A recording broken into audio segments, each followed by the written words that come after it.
Okay, we, the Jews of Meknes, showed no signs of religious fanaticism. It was present neither in our lexicon nor in our behavior. Faith was to our spirit as water to a plant. We were all God's children, regardless of how pious we were. Most youngsters didn't wear a kippah, the Jewish skull cap, except during meals or in the synagogue. Some of the synagogues offered an exceptionally early shacharit, morning prayer, specifically tailored to those who had to work on Shabbat. We called them Slat al-Fzer, synagogues of dawn. Parents were lenient with their teenage kids. Some even allowed them to visit the municipal pool on Shabbat, but only after morning prayer at the synagogue, the family lunch, and Birkat HaMazon, grace after meals. The study of the Torah was conducted in a natural and non-coercive way at schools, synagogues, and institutions for Torah studies. It nourished the spirits of youngsters and adults alike. Turning to the Bible or the Talmud to settle an issue was routine, sometimes even around the dining table between courses. Tolerance was a key word in our community. Even the strictest rabbis advocated brotherhood above all. Rabbi Yosef Nesas, one of the community's 3 chief rabbis, was an exceptional man, a sage who was one of a kind in his generation. His appearance was impressive, his presence hypnotic. He always wore a modest cloak and a cylindrical black-brimmed hat. The dark scarf wrapped around his neck accentuated his well-kept white beard. He looked as if he just descended from the heavens. A tender-hearted, erudite man, Rabbi Nesas attracted hundreds of followers.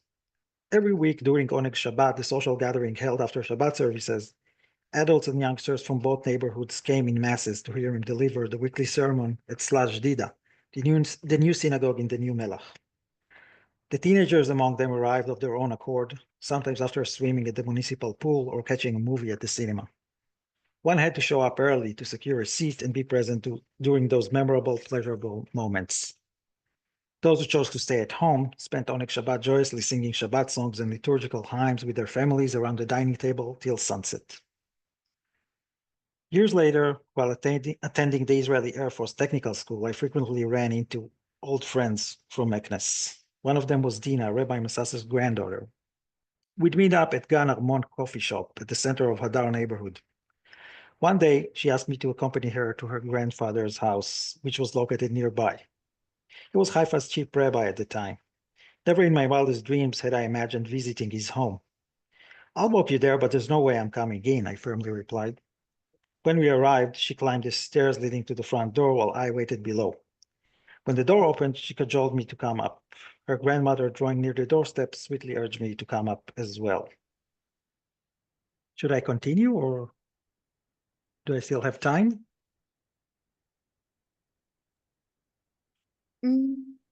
I wasn't exactly timing it, but maybe like less than a minute. Another, okay. So one more paragraph, yeah. It was a summer's day. I was dressed in a military uniform, my beret folded into my left shoulder strap. The rabbi was at his desk, surrounded by thick, voluminous books, holding a ruhawa, a straw fan.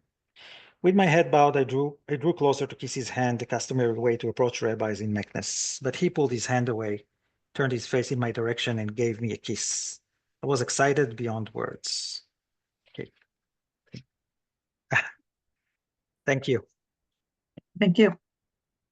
Hi, I am pleased to introduce Maya Avinary, who will be reading an excerpt of her novel, Iris. I want to note that while, of course, I remember Maya's excellent work from advising her, I have no memory of Maya's defense, which happened on October 8th, 2023. In retrospect, we should absolutely have canceled it. Maya can now take the opportunity to apologize to you for the terrible decision to make you make that choice, which I can only blame on the fact that we were all just completely in a state of shock at that point. And I'm glad that you'll get the opportunity to read today under still fraught but less immediately shocking and traumatic circumstances. But I'll also note here that the best fantasy. Maya's novel is not an escape from our reality. It's not mere escapism. Iris began during and is grounded in Maya's own experience of serving in the military, and hopefully can speak to our current difficult moment as well. Thank you. I'm going to read from the second chapter of my thesis. It's a fantasy novel that tells the story of a community of magicians that live in exile after their ancestors were banished from the kingdom. And it deals a lot with the effects of war and loss on the young characters. Zoe recognized her brother's footsteps before she saw him approaching, his frame illuminated in the red and orange rays of the sinking sun. Pretending she had not noticed him, she focused her attention on the ingredient Mother had sent her to fetch. Lemonium petals had to be picked at twilight for the magical property to take full effect, and her window was already starting to close, the sky turning darker with each second. Do you need help? Not waiting for an answer, Dylan bent down next to her, copying her movement. His hair was wet from his evening swim. He had asked Mother to cut it the other day, saying it would be more efficient to wear it short when he leaves.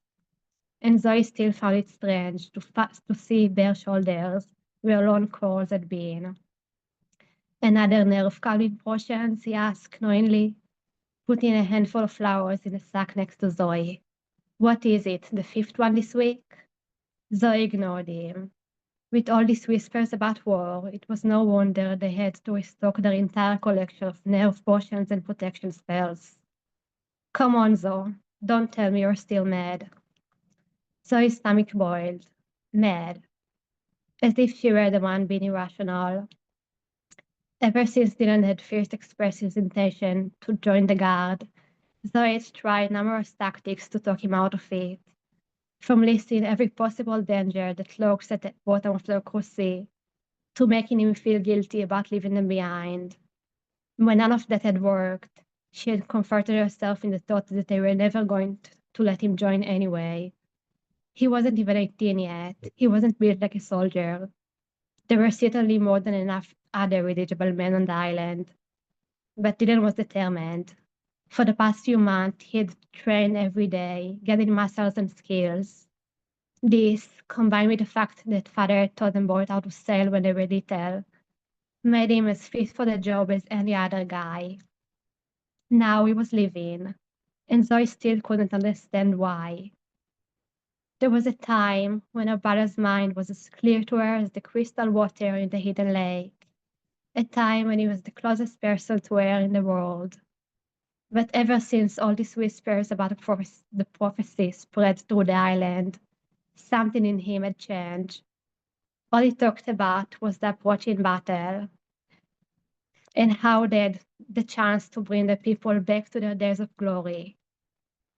He wasn't the only one who believed this.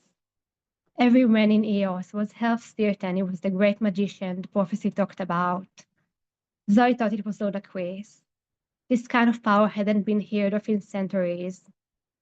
There were stories about magicians who could wield the sky, who could grow fire in their bare hands and win wars with the power of their minds. But it was all back in the old days, when magicians had spread all over the kingdom, before they had to flee and they had claimed Eos as their home. Now, magic was weaker than ever, diluted with every new generation. Most of Zoe's peers would hardly brew a simple flu cure, let alone have enough power to lead a war. What chance did they have against the king's army? She had told Dylan as much, but he had just looked at her as if she was a little girl who couldn't possibly grasp the weight of war. I know you don't support it, Dylan said, but can't you understand why I need to do this? Zoe looked at him, really looked at him for the first time in months. Even with the short hair and the small beard he had started growing lately, he was still the brother she had used to play make-believe with. Dylan pretended he was a captain and Zoe had been his first mate, and together they had navigated their ship to great adventures. But this wasn't a game this time. Zoe couldn't bear thinking about what would happen to him in the face of real danger. She knew the fight was coming, prophecy or not. They all saw the king's ship circling the island. She knew someone needed to go out there and protect them. But did it have to be Dylan? You really think a group of kids has a chance against a kid's man? She didn't ask Jess to mock him. She really did want to know. Dylan took a while to answer. The flower he had just plucked turned into dust between his fingers.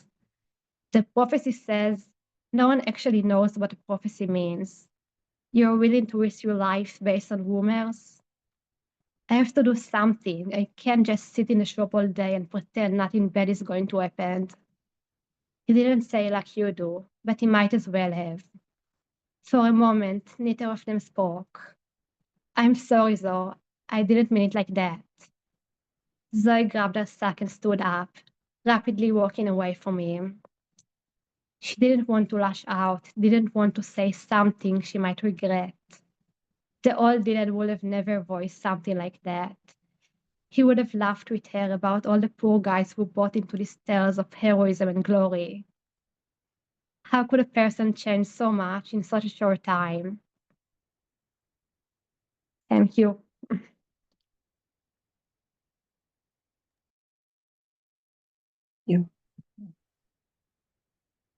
Thank you.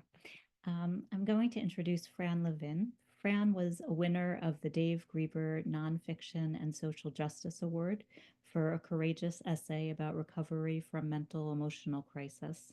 Since completing her thesis, she's had work published in Big City Lit and Cafe Lit UK, and she has pieces coming out soon in the ARC 31 anthology and Spellbinder UK. She's presently working on a memoir about her teaching career, and I have confidence that her words will succeed in opening up to us an entire world reflecting her decades of teaching with passion under challenging conditions. So, Fran, I think you're going to be reading from the thesis, though. Is that right? Yeah. Okay. All right, Yeah. so here we are. Thank you. Very much. Thank you. My thesis is a collection of essays about a period 24 years ago now, which I had never written about. It's called A Breathing Place. The chapter I'm going to read an excerpt from is called The Breathing Place, and it will become apparent as I read where that place was. Breathless.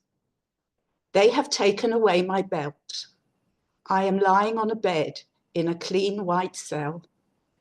It could also be any examining room in a doctor's surgery or an outpatient's clinic, except that there are no handles on the door and there are bars on the window. I am wearing jeans and a dark blue velvet sweatshirt. My hair is tangled. I weigh 46 kilos. My body is a bottle rattling with multiple trials of antidepressants, tranquilizers, and painkillers. I didn't reach this state overnight. I didn't just wake up one day, weak and giddy, with a searing throb in my right temple, numb limbs, and episodes of breathlessness. When I was sure I was dying and rushed off to hospital, I didn't suddenly faint in my psychodrama class or run out of supermarkets because the colors were swimming around and I couldn't breathe. It began on one morning in November 2000 when I awoke to a fiery pounding in my ear, which waxed and waned and developed into dizzy spells. The unsteadiness was unlike anything I had ever experienced, nothing like the vertigo of the room spinning around before fainting, or the imbalance experienced during an inner ear infection. The turmoil was happening right inside my head, as though my actual brain was somersaulting and flipping around. For 1 year, 5 months, 2 weeks, and 2 days, I have searched for the answers to the questions that my body has thrown at me. 535 days of fear, prayer, and desperation have passed as my life became a monopoly board of doctor's appointments, tests, and recommendations. Pass, go, and collect referrals to ear, nose, and throat doctors, specialists, neurologists, immunologists, vertigo and pain clinics. 12,840 hours of X-rays, CTs, MRIs, EEGs, and ECGs. But all I accrued in this game were more physical symptoms, anxiety attacks, and the descent into major depression. The layers of my former life peeled away, leaving nothing but the memory of the days when I didn't know how lucky I was. I am weighed, blood and urine samples are taken. My blood pressure is checked and noted. Dr. Edry, my psychiatrist, arrives. She hugs me and tells me that Dr. Kahan, the head of the day center, is waiting for me. I sign a piece of paper. I have willingly committed myself into a psychiatric hospital. I follow her along paths surrounded by lawns, flowers, and a general atmosphere of peace and calm. We enter a building on the left. There is a grassy area outside its entrance where several people are sprawled on benches in the sun. A vending machine selling soft drinks stands by the wall. The door opens to reveal a short passage leading to a square lobby in the center of the building. Each side of the square is lined with soft leather couches. A Windows nurses station is next to the quadrangle. People are sitting here, but I don't look at them. Dr. Edry knocks on a door behind the nurses station at the end of one of the passages. The young doctor behind the desk inside has cropped hair, a dark, narrow face, an earring in his left ear, John Lennon glasses, and Doc Marten boots on his feet. He thanks my doctor and motions me to take a seat. He leans back in his chair. Why are you here? I take a deep breath and trot out my party piece. My voice seems to be coming from far away. I've been very ill for 1.5 years, and no one can find out what's wrong with me. What do you believe? They're getting it wrong. I can't feel my feet. My hands are numb. I'm so dizzy that my head hurts, and they're missing it. It says in your folder that you've undergone many neurological and general tests. Do you believe that science is wrong? I know what they see, but they haven't worked it out yet. Okay, and what else? I look at the floor as the confessions pour out of me. I'm depressed. I keep feeling faint. I can't work. I can't take care of my children. I can't leave the house, and I'm on sabbatical. I have to attend classes. I can't stop. I can't, because if I don't go, I have to return the money from the sabbatical fund.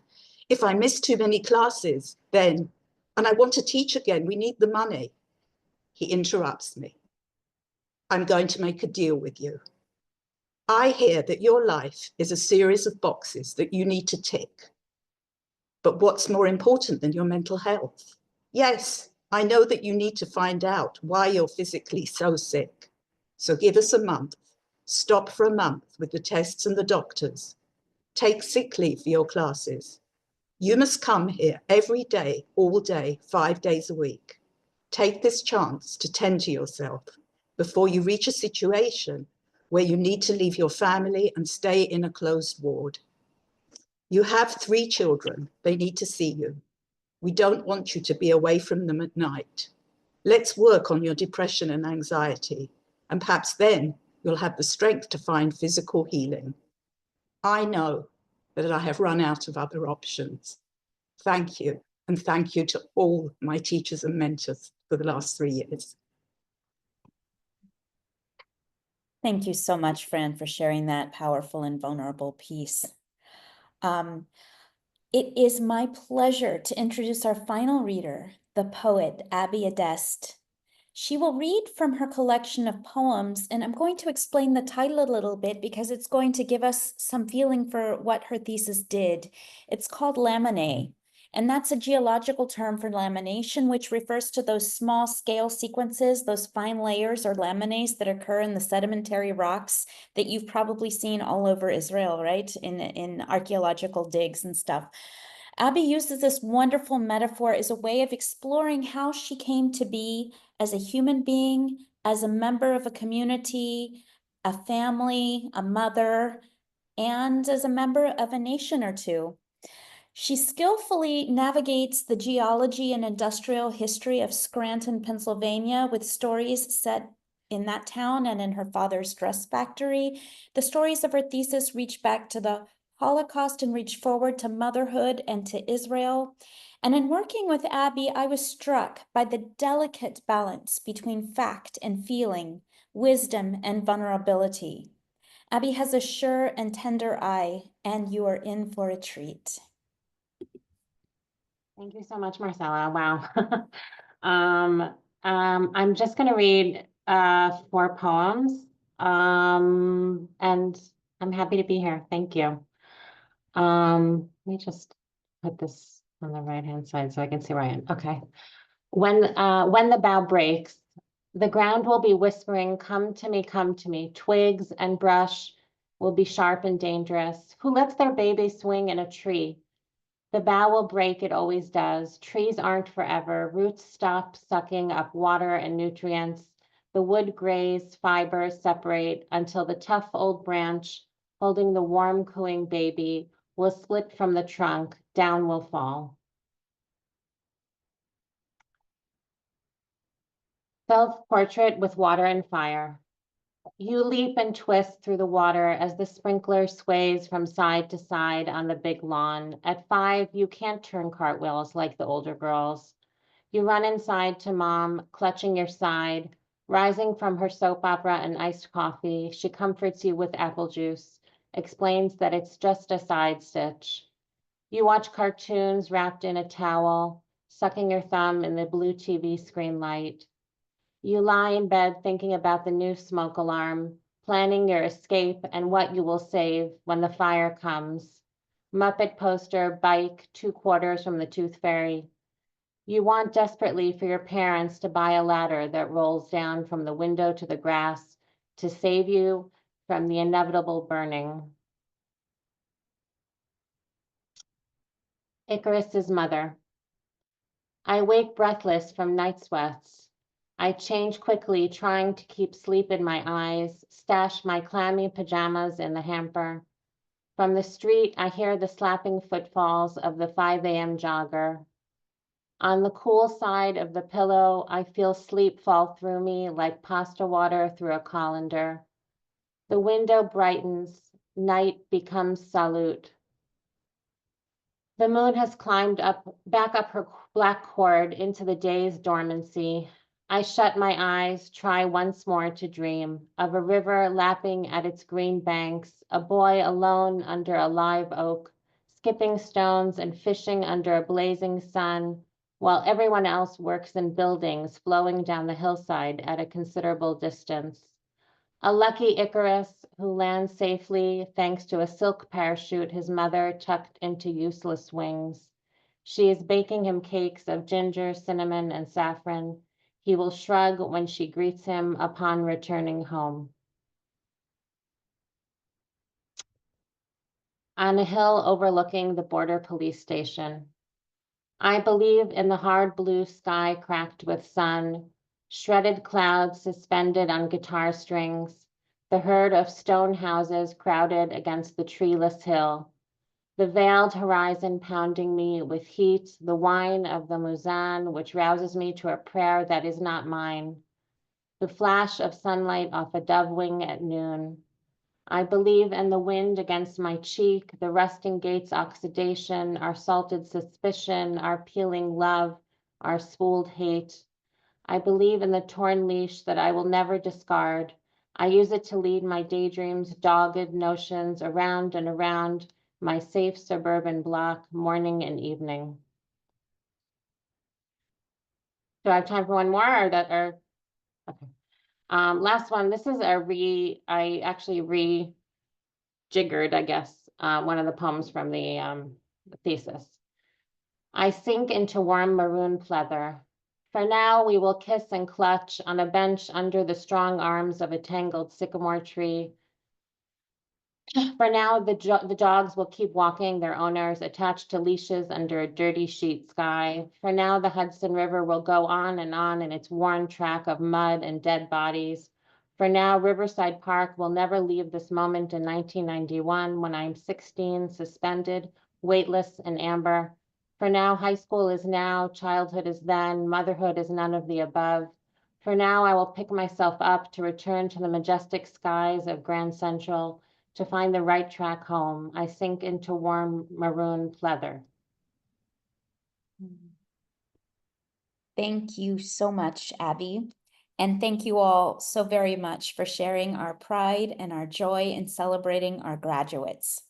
You may visit our YouTube channel and our Facebook page for this night's recording and for that of December 22nd if you missed it.